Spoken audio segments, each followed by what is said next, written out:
Hello दोस्तों, स्वागत है आप सभी का आपके अपने YouTube चैनल मैथ्स वाटिका में। दोस्तों मैं हूं रुपेश यादव और इस वीडियो में हम लोग मैथमेटिक्स के 10 वैसे क्वेश्चन को देखेंगे जो कि अक्सर ही आपके एग्जाम में रिपीट करता है। इससे पहले भी हमने इस सीरीज के 42 वीडियो को ऑलरेडी अपलोड कर दिया है। अगर आपने अब तक उन वीडियोस को नहीं देखा है तो उसे भी जरूर देखें। इस वीडियो के डिस्क्रिप्शन में कंप्लीट वीडियो का प्लेलिस्ट आपको मिल जाएगा। तो आइए आज के क्लास की शुरुआत करते हैं। आज का पहला क्वेश्चन आपके सामने है जिसमें हमें बताना है कि निम्नलिखित में से कौन सी संख्या परिमेय है, यानी हमें परिमेय संख्या बताना है। जब परिमेय संख्या या अपरिमेय संख्या क्या होता है समझिएगा। हम लोग अपरिमेय समझ लेते हैं, बाकी जो भी होगा वह आपका अपरिमेय होगा। अगर कोई संख्या रूट के भीतर रह जाए, जैसे रूट 16, यह तो आपका परिमेय होगा क्योंकि 16 तो रूट के बाहर आ जाएगा, इसका तो वर्गमूल निकलता है, क्या होगा 4, तो यह तो परिमेय होगा। अगर कोई संख्या रूट के भीतर आ जाए, जैसे रूट 17 है, रूट 19 है, रूट 21 है, तो यह सब आपका अपरिमेय होगा। इसके अलावा पाई अपरिमेय होता है, 22/7 परिमेय होता है, लेकिन पाई अपरिमेय होता है। पाई का जो है वह अनुमानित मान 22/7 है, एग्जैक्ट मान नहीं है। तो पाई आपका अपरिमेय होगा, ठीक है। रूट के भीतर वैसी संख्या जिसका वर्गमूल न निकले वह अपरिमेय होगा। इसके अलावा कई बार दशमलव के बाद इस तरीके से संख्या आता है, 1.1, 2, 8, 5, 4, इस तरीके से संख्या आते जाए तो यह भी आपका अपरिमेय होगा। इसके अलावा रेस्ट जो भी बच गया वह सब परिमेय होगा।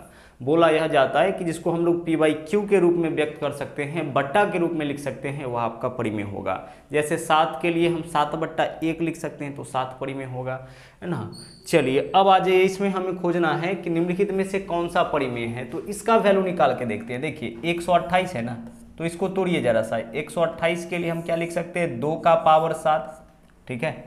128 के लिए क्या लिख सकते हैं, 2 का पावर 7, 2 दूना 4 दूना 8, 16, 32, 64, 128, 2 का पावर 7 लिख सकते हैं। अच्छा, करनी में 7 है तो यहाँ से पावर को हटाएंगे ना, तो यह 1/7 हो जाएगा, ठीक है। इसको भी हम लोग पावर ही बोलते हैं, लेकिन यह नुकीला पावर होगा क्योंकि नोक में है, और नुकीला पावर हटेगा तो जनरल पावर के बट्टा में आके बैठेगा।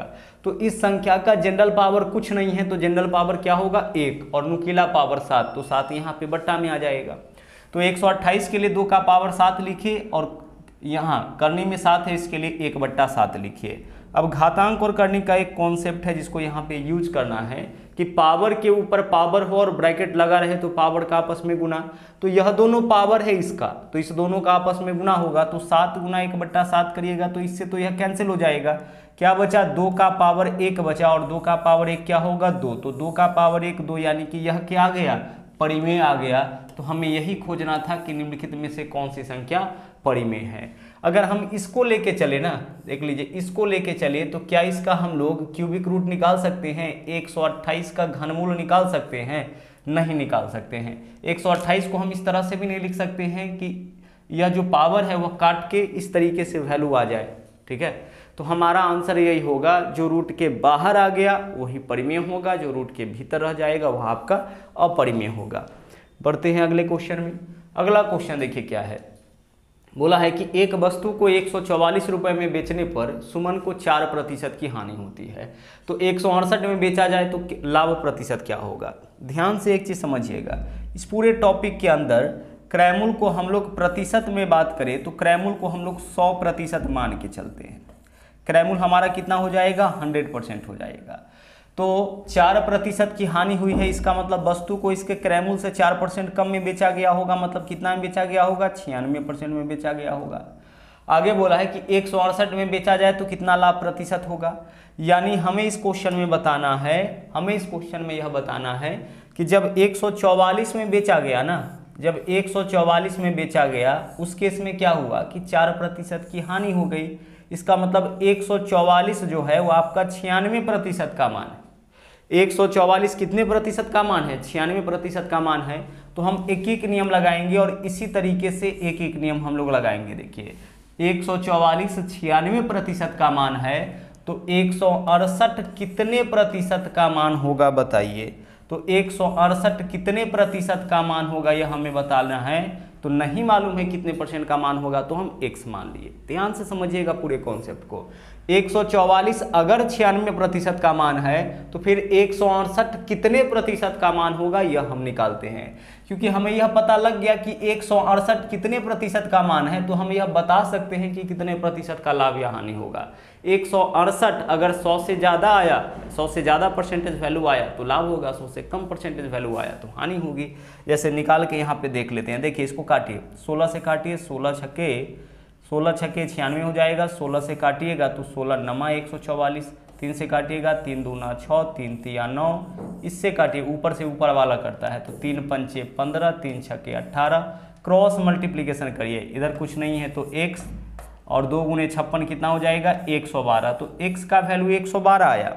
अब x क्या माने थे हम लोग, x माने थे कि 168 कितने प्रतिशत का मान है, तो 168 112% का मान है। इसका मतलब कि 168 में वस्तु को बेचेंगे तो 12% का लाभ हो जाएगा, क्योंकि 168 तो आपका 112% का मान है। 112% में किसी भी वस्तु को बेचेंगे तो 12% का लाभ हो जाएगा। 110% में किसी वस्तु को बेचेंगे तो 10% का लाभ हो जाएगा। तो सीधे आपको एक एक नियम ऐसे क्वेश्चन में लगा देना है और अपना आंसर निकाल लेना है। 144 में बेचने पर 4% की हानि, यानी 144 96% का मान है तो फिर 168 कितने परसेंट का मान होगा। अच्छा मान लीजिए इस क्वेश्चन में ऐसे भी पूछा जाता कि 144 में बेचने पर, मान लीजिए 144 में बेचने पर 4% की हानि, यानी कि 96% का मान है, तो पूछ देता है कि कितना में बेचे, रुपए पूछ देता है कि कितना में बेचे कि 12% का लाभ होगा, कितना में बेचे कि 12% का लाभ। तो 144 जो है वह 96% का मान है, ठीक है। 144 कितने परसेंट का मान है, 96% का मान है, तो कितना रुपया जो होगा वह 112% का मान होगा। यहाँ से x का वैल्यू निकाल लेते, इससे यह पता लग जाता कि कितना में बेचेंगे तो 12% का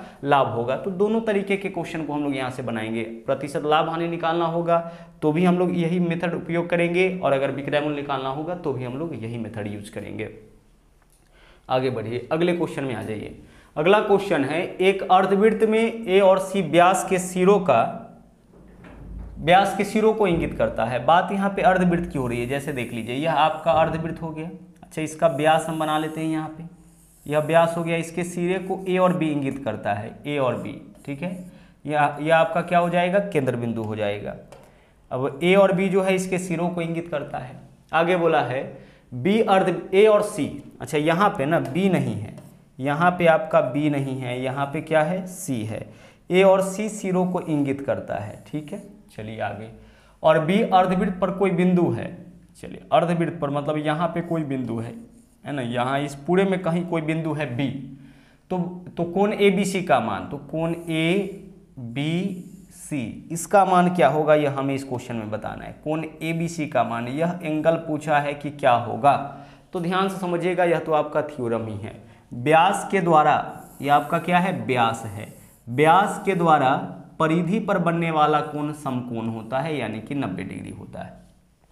व्यास परिधि पर किसी भी तरफ कोण बनाएगा। पूरे सर्किल की भी बात करें, अगर यह व्यास है, ठीक है, तो व्यास परिधि पे कहीं भी कोण बनाएगा ना 90 डिग्री होगा। व्यास के द्वारा, जैसे यह देखिए, यह व्यास है, इसके द्वारा यहाँ पे कोण बना 90 डिग्री, तो व्यास के द्वारा परिधि पर बनने वाला कोण क्या होता है, समकोण होता है। तो एंगल ABC का वैल्यू कितना होगा, 90 डिग्री होगा। तो आंसर हमारा क्या होगा, समकोण हो जाएगा, ठीक है। चलिए आगे बढ़ते हैं। अगले क्वेश्चन में देखिए, बोला है एक दुकानदार फल खरीदने में और बेचने में तौल से छेड़छाड़ करके 18% तक धोखा देता है। तौल से छेड़छाड़ करके 18% तक धोखा देता है, तो उसका कुल लाभ प्रतिशत क्या होगा। इस क्वेश्चन का मतलब है कि फल विक्रेता जो है वह वस्तु को खरीदने में भी 18% धोखा देता है और फिर बेचने में भी 18% का धोखा देता है। मतलब उस व्यापारी को 2 बार लाभ होता होगा, एक तो वस्तु को खरीदने में और दूसरा वस्तु को बेचने में। तो कुल लाभ कितना होगा, तो कुल लाभ निकालने के लिए ना हम लोग यहाँ AB फॉर्मूला लगाएंगे। AB फॉर्मूला क्या होता है, A + B जोड़ AB/100, यही आपका AB फॉर्मूला है और बहुत ही यूजफुल फॉर्मूला है यह। इसका कई जगह पे यूज करते हैं, ऐसे क्वेश्चन में भी इसका यूज हम लोग करेंगे। जब कोई व्यापारी वस्तु को खरीदने और बेचने दोनों समय धोखा दे तो उस व्यापारी को होने वाला कुल लाभ इसी फॉर्मूला से निकालेंगे। जहां A के स्थान पर लिखेंगे खरीदने वक्त कितने प्रतिशत का लाभ कमाया या खरीदने वक्त कितने प्रतिशत का धोखा दिया, और B के स्थान पर लिखेंगे बेचने वक्त कितना प्रतिशत का धोखा दिया है। तो 18% तक धोखा खरीदने और बेचने में देता है, मतलब 18% ए का भी मान होगा और 18% बी का भी मान होगा। तो ए के जगह भी 18 और बी के जगह भी 18 प्लस ए बी, तो 18 गुने 18 कितना हो जाएगा 324, यही तो होगा ए बी। तो ए का मान 18, बी का मान 18, 18 गुने 18, 18 का स्क्वायर 324, बट्टा में कितना है, बट्टा में 100 है। अब इसे हमें सोल्व करना है। तो देखिए हमें पता है कि 100 से अगर भाग करते हैं ना, 2 अंक के बाद पॉइंट हो जाता है। 100 से भाग करेंगे तो 2 अंक के बाद क्या होगा, पॉइंट होगा। 18 18 36, 36 में 3 जोड़ेंगे 39, 39.24 आंसर हो जाएगा हमारा विकल्प बी। 39.24% का लाभ इस व्यापारी को पूरे सौदे में होगा। तो जब भी कोई व्यापारी किसी वस्तु को खरीदने और बेचने दोनों समय धोखा देकर के लाभ कमाए, तो उस व्यापारी को होने वाला कुल लाभ ए बी फॉर्मूला से निकालेंगे, जहां ए के स्थान पर खरीदने वक्त वह व्यापारी कितना धोखा देता है उसको लिखेंगे और बी के स्थान पर बेचने वक्त। चलिए आगे बढ़ते हैं। अगला क्वेश्चन है, इसका चतुर्थानुपात क्या होगा। देखिए चतुर्थानुपात का ना, इसका फॉर्मूला होता है आपका बी गुने सी बट्टा ए। बी गुने सी बट्टा ए, इसी फॉर्मूला का उपयोग करके हम लोग चतुर्थानुपात निकालते हैं। तो देखिए इसमें बी कौन होगा, जो पहला होगा वह ए का मान होगा, जो दूसरा वैल्यू होगा वह बी का मान, और जो तीसरा वैल्यू होगा वह सी का मान। तो तीनों क्लियर है। अब आप फॉर्मूला लगा दीजिए, बी गुने सी बट्टा ए, तो बी के जगह 18 गुना सी के जगह 20 बट्टा ए के जगह क्या लिखेंगे, ए के जगह लिखेंगे 12। बी गुने सी बट्टा ए, इससे चतुर्थानुपात निकल जाएगा। सोल्व कर लीजिए इसको, 6 दूना 12, 6 तिरिक 18, आगे देखिए 2 से काटेंगे, 2 दहाई 20 हो जाएगा, 3 गुने 10 बचा, यानी कि 30 हमारा इस क्वेश्चन का ना आंसर हो जाएगा। चतुर्थानुपात क्या होता है, बी गुने सी बट्टा ए होता है। अगर मान लीजिए कि इनकेस आपको यह फॉर्मूला याद न रहे तो आप इसको ऐसे भी निकाल सकते हैं, फोर्थ प्रोपोर्शन निकालना है ना, ऐसे भी निकाल सकते हैं। जैसे देख लीजिए 12 अनुपात 18 समानुपात 20, और हमें क्या बताना है, चतुर्थानुपात। चतुर्थानुपात यानी x का वैल्यू। चतुर्थानुपात, दो अनुपात के बराबरी को हम लोग समानुपात कहते हैं, ठीक है। समानुपात का मतलब यह है कि इस तरीके से अगर रेशियो है तो हमें इसका वैल्यू बताना है, डी का वैल्यू बताना है। तो डी का वैल्यू कैसे निकालेंगे, तो देखिएगा ए अनुपात बी का मतलब ए बट्टा बी होता है, बराबर सी अनुपात डी का मतलब क्या होता है, सी बट्टा डी होता है। क्रॉस मल्टीप्लीकेशन कर देंगे अब, क्योंकि बराबर है, तो ए डी बराबर क्या होगा, बी सी हो जाएगा। ए डी बराबर बी सी मतलब कि दोनों भीतर वाला का गुना एक साथ, देखिए बी गुने सी बी सी, और दोनों बाहर वाला का गुना एक साथ, ए गुना डी ए डी। तो वही चीज़ यहाँ पे हम लोग करेंगे, दोनों बाहर वाला का गुना एक साथ करिए, तो 12 में x से गुना करिएगा तो 12 गुना x हो जाएगा, बराबर दोनों भीतर वाला का गुना एक साथ, तो 18 में 20 से गुना कर लीजिए, 18 गुना 20 हो जाएगा। अब काट लीजिए यहाँ से, x का वैल्यू देख लीजिए कितना होगा, 18 गुने 20, 18 गुने 20 बट्टा 12, वही चीज़ हो जाएगा जो b गुने सी बट्टा ए करने पर आया। तो डायरेक्ट आप फॉर्मूला भी लगा सकते हैं, या फिर फोर्थ प्रोपोर्शन इस तरीके से बना के भी आप अपने क्वेश्चन का आंसर निकाल सकते हैं। आगे चलिए, अगला क्वेश्चन है, एक कक्षा का औसत है 15.8 वर्ष। कक्षा का औसत कहने का मतलब लड़का और लड़की सब मिला के पूरे कक्षा का, पूरे क्लास का औसत है 15.8। लड़कों का औसत आयु 16.4। देखिए यह लड़कों का औसत आयु है और यह आपका लड़कियों का औसत आयु है। तो पूछा है कक्षा में लड़का और लड़की के संख्या का अनुपात। यहाँ पे हम लोग लगाएंगे एलिगेशन, ठीक है। जब भी एवरेज में लड़का का औसत दे, लड़की का औसत दे और पूरे विद्यार्थी का औसत दे तो हम एलिगेशन लगाएंगे। सबसे पहले देखिए 3 बिंदु यहाँ पे एलिगेशन मेथड से जब भी क्वेश्चन को सोल्व करते हैं तो इस तरह से क्रॉस बनाते हैं जिसमें 3 बिंदु होगा। पहली बिंदु पर पहली बातें, दूसरी बिंदु पर दूसरी बातें और कॉमन बिंदु पे कॉमन बातें।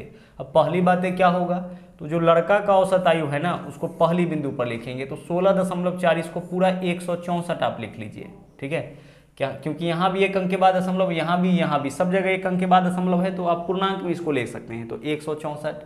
दूसरी बिंदु पर दूसरी बात है तो लड़कियों का औसत कितना हो जाएगा 154, और बीच में पूरे क्लास का, तो पूरे क्लास का औसत क्या होगा 158। सब में 1 अंक के बाद दशमलव है तो आप दशमलव को छोड़ सकते हैं, कोई दिक्कत नहीं है। यह आपका लड़कों का औसत आयु हो जाएगा, यह आपका लड़कियों का औसत आयु हो जाएगा। इससे थोड़ा कैलकुलेशन भी आपको आसान लगेगा। हालांकि पॉइंट ले करके भी आप इसको सोल्व कर सकते हैं, कोई इशू नहीं है, दोनों तरीके से सोल्व करके अभी हम आपको बताते हैं। आगे अब एलिगेशन मेथड में क्या होता है कि क्रॉस में घटा के लिखते हैं, तो 154 में से 158 घटाइए, क्या होगा 4, क्रॉस में घटा के यहाँ पे लिखिए। उसी तरीके से 164 में से 158 घटेगा, क्या होगा 6 हो जाएगा, ठीक है। अब अनुपात में अगर वैल्यू कटने वाला होता है तो काटते हैं, तो दोनों 2 से कटेगा, काट लीजिए, 2 दूना 4, 2 तिया 6, यानी लड़का और लड़की के संख्या में ना यही 2:3 का अनुपात हो जाएगा, मतलब कि हमारा आंसर विकल्प डी हो जाएगा। लड़का और लड़की के संख्या का अनुपात 2:3। यह हो गया लड़कों का औसत, लड़कियों का औसत, पूरे क्लास का औसत। पहली बिंदु पर पहली बात है, दूसरी पर दूसरी, और कॉमन देखिए यह पूरे क्लास का है, यानी कॉमन डाटा है तो कॉमन जगह पे लिखेंगे। क्रॉस में घटा के लिखते हैं और उसके बाद इसका रेशियो निकाल देते हैं, यही लड़का और लड़की के संख्या का अनुपात होगा, ठीक है। अगर आप पॉइंट भी लेके चलते हैं ना, मान लीजिए कि यहाँ पे जो पॉइंट हम छोड़ दिए हैं, अगर आप पॉइंट भी लेके चलते तो देखिए लड़कों का औसत क्या है आपका 16.4, लड़कियों का 15.4, विद्यार्थियों का 15.8, घटाइए, है ना। यहाँ पे घटाएंगे 158 में से 154, तो 4 ही होगा, 0.1 अंक के बाद तो 0.4, ठीक है। दशमलव के पहले 0 दे थे, इसका तो कोई मतलब है नहीं वैसे भी। 164 में से 158 माइनस करेंगे, क्या होगा 6 होगा, 0.1 अंक के बाद 0.6, 0 है तो 0, अनुपात है तो अनुपात। अब देखिए दोनों में देख लीजिए, इसमें भी पॉइंट है, इसमें भी पॉइंट है, तो पॉइंट से पॉइंट कैंसिल होगा, क्योंकि अनुपात का मतलब तो बट्टा होता है, 0.4 बट्टा 0.6, यही तो करिएगा। यहाँ से पॉइंट हटाइएगा, बट्टा में 10, यहाँ से पॉइंट हटाइएगा, ऊपर में 10, इससे तो यह कैंसिल नहीं हो जाएगा। इसलिए बराबर में बट्टा में या रेशियो में समान अंक के बाद दशमलव होता है, तो दशमलव से दशमलव को हम लोग कैंसिल आउट करते हैं। बाकी दोनों 2 से कटेगा तो काट लीजिए, 2 दूना 4, 2 तिया 6, यहाँ से भी वैल्यू आपका वही आ गया, ठीक है। चलिए आगे बढ़ते हैं, अगले क्वेश्चन में आइए। अगला क्वेश्चन है, बोला है कि किसी धातु में निकेल और लोहे में 8:2 का अनुपात। देखिए निकेल और लोहे में, N से निकेल, L से लोहा, इसमें अनुपात क्या है आपका 8:2 का अनुपात, निकेल और लोहा में। बोला है धातु में लोहे का प्रतिशत, क्या बताना है हमें, धातु में लोहे का प्रतिशत। तो लोहा कितना है 2 है ना, लोहा कितना है 2 ग्राम है, कुल कितना में 10 ग्राम में, तो लोहा 2 ग्राम है, कुल 10 ग्राम धातु में। धातु कब बनेगा, जब निकेल और लोहा दोनों को मिलाएंगे। तो बोला है कि इस धातु में लोहा का प्रतिशत कितना है, तो लोहा कितना है 2 ग्राम, कुल कितना में 10 ग्राम में, परसेंटेज के लिए गुना करेंगे 100 से, ठीक है, हो गया। सोल्व करिए, 0 से 0 कैंसिल, 10 दूना 20%, तो 20% जो है ना इसमें क्या है लोहा है। अगर हमें निकालना होता कि निकेल कितना प्रतिशत है, तो निकेल कितना है 8, कुल कितने में 10 में, तो 8/10 गुणे 100 करते, निकेल का परसेंटेज निकल जाता। अगर पूछा जाता केवल कि लोहा कितना भाग है, तो 2/10 है ना, 2 है कुल कितना में 10 में, यानी 2/10 भाग। निकेल कितना भाग है, तो 10 में कितना है 8, यानी कि 8/10 भाग। इस क्वेश्चन का तो आंसर आपका 20% हो जाएगा। आगे बढ़िए, अगला है cosec theta plus cot theta का वैल्यू 10। देखिए इस क्वेश्चन में ना cosec theta plus cot theta, इसका वैल्यू क्या दे रखा है आपका 10 दे रखा है। अच्छा, हमें इस क्वेश्चन में क्या मान निकालना है कॉट थीटा का। कैसे मान निकाले कॉट थीटा का, तो अगर कॉसेक प्लस कॉट का मान देना तो इससे कॉसेक माइनस कॉट का मान निकल जाता है। Cosec theta minus cot theta का मान क्या होगा, इसका जस्ट रिवर्स, तो 10 का रिवर्स क्या होगा 1/10, ठीक है। इस चीज को आप याद रखिएगा, ध्यान रखिएगा, कॉसेक प्लस कॉट का मान जो भी होगा उसका रिवर्स कॉसेक माइनस कॉट का मान होता है, और कॉसेक माइनस कॉट का मान जो भी होगा उसका रिवर्स कॉसेक प्लस कॉट का मान होता है। तो यह दे रखा है, इससे इसका वैल्यू हम लोग निकाल लिए। अच्छा, ऐसा क्यों होता है, क्योंकि एक फॉर्मूला आप पढ़िएगा आगे चल के, cosec square theta minus cot square theta is equal to क्या होता है 1 होता है। अब देखिए a square minus b square के फॉर्म में है, तो एक बार इसको जोड़ के लिखेंगे तो cosec theta plus cot theta, ठीक है, into cosec theta minus cot theta, यही तो लिखेंगे ना, cosec theta minus cot theta बराबर 1 है तो 1 लिखेंगे। देखिए यहाँ कॉसेक प्लस कॉट का मान 10, तो यहाँ पे क्या लिखिएगा 10, तो यही 10 इधर आएगा 1/10 हो जाएगा। तो कॉसेक प्लस कॉट का मान अगर 10 है तो इसके रिवर्स का मान 1/10 हो जाएगा, ठीक है। यही चीज़ सेक के साथ भी होता है, अगर सेक प्लस tan का वैल्यू दे रखा हो उसको रिवर्स करिएगा, वही सेक माइनस tan का मान होगा। अब हमें क्या करना है कॉट थीटा का मान निकालना है। तो 2 इक्वेशन है हमारे पास, यह पहला समीकरण, नीचे वाला दूसरा समीकरण। तो हम ऐसा करते हैं समीकरण 1 में से 2 को घटाते हैं, तो जिसको घटाते हैं उसका चिन्ह बदलिए, माइनस प्लस माइनस। आप बोलिएगा घटाए क्यों, जोड़े क्यों नहीं? जोड़ते तो कॉट प्लस में कॉट माइनस में कट जाता, हमें कॉट का ही वैल्यू निकालना है तो हम डायरेक्ट निकालने का प्रयास करते हैं। अब इससे यह आपका कैंसिल हो जाएगा, कॉट प्लस कॉट कितना हो जाएगा, 2 कॉट थीटा हो जाएगा, बराबर भिन्न का घटाव करिए, 10 में से 1/10 माइनस करना है, 10 दाई 100 में से 1 माइनस करिए, 99 बट्टा कितना होगा, 99 बट्टा आपका 10 हो जाएगा। इस तरह से आपका कॉट थीटा का वैल्यू क्या होगा, 99 बट्टा 10 10 दूना 20 हो जाएगा, गुना में 2 इधर आएगा तो भाग में, तो 10 दूना 20। अब 20 से भाग करके देख लीजिए कितना हो जाएगा, 20 चौके 80, 20 चौके 80, 19 बचेगा, 20 नमा 180, ठीक है, 20 चौके 80 हो जाएगा, 20 नमा 180, 10 बचेगा, 20 पंचे 100 यानी 4.95। आंसर आपका विकल्प बी हो जाएगा। 99 में अगर 20 से भाग करिएगा तो 4.95 आ जाएगा, ठीक है। चलिए अगले क्वेश्चन में आइए। बोला है एक समकोण त्रिभुज की भुजाएं 2√3 और 4 सेंटीमीटर है, सबसे बड़ा वैल्यू कौन सा है, 4 सेंटीमीटर। मतलब यह आपका क्या होगा, यह पक्का हाइपोटेनस होगा यानी कि कर्ण होगा। अगर बात की जाए समकोण त्रिभुज का तो समकोण त्रिभुज के तीनों भुजाओं में से जो सबसे बड़ा भुजा होता है वह कर्ण होता है। तो इस तीनों भुजा में सबसे बड़ा भुजा क्या है, 4 सेंटीमीटर यानी कर्ण। तो कर्ण को तो पकड़ लिए।